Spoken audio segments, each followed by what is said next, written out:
I want to tell you a story about a wonderful woman named Ruth. I met Ruth when she was 92 years old. She attended the worship service that we provide on Sunday afternoon at Westwood Village for those people who can't go to churches off campus. Ruth always sat on the front row. You see, she had difficulty hearing, but she would never let you know that. She'd just say, I sit here because I want to hear every word. And when we would sing, she wouldn't take a hymn book. She'd throw that little gray head back and sing away and say, I know all the words from memory.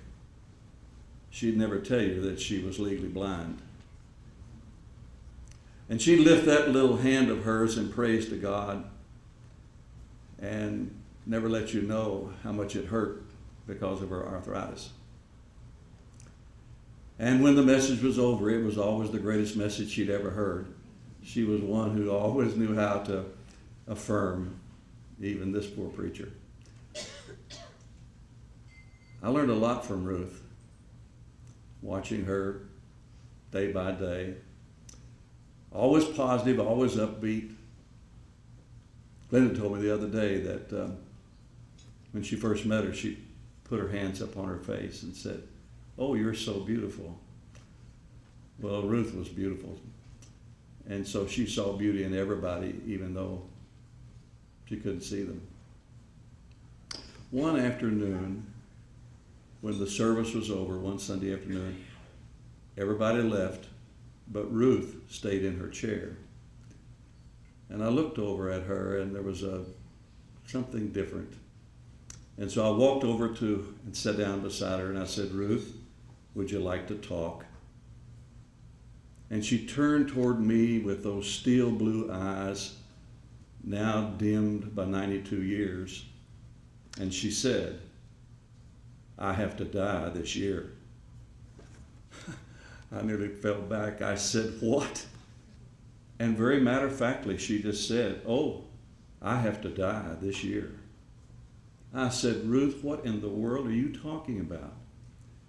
She said, well, my insurance runs out this year and I won't have enough to stay here, and I don't want to live anywhere else, and so I have to die this year.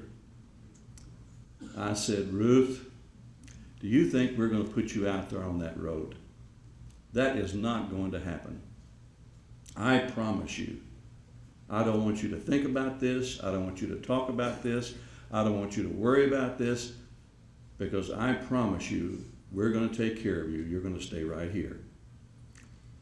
And there was a long pause, looking at my face that she couldn't see, but listening to my voice to see if there was real confidence there. And finally, a little smile came across her face, and she said, all right. And she went off to her room. And the weeks went by. Sunday after Sunday, she was always on that front row. And the weeks turned into months, and the months turned into a year. And more weeks went by. And I will never forget that last Sunday she was there. That little white head still tossing around, hair all frizzled up, still singing those songs from memory. The little hand was more frail and fragile now as she lifted it in praise to God. And the service was over. She went back to her room, and she died that night, peacefully, at age 94.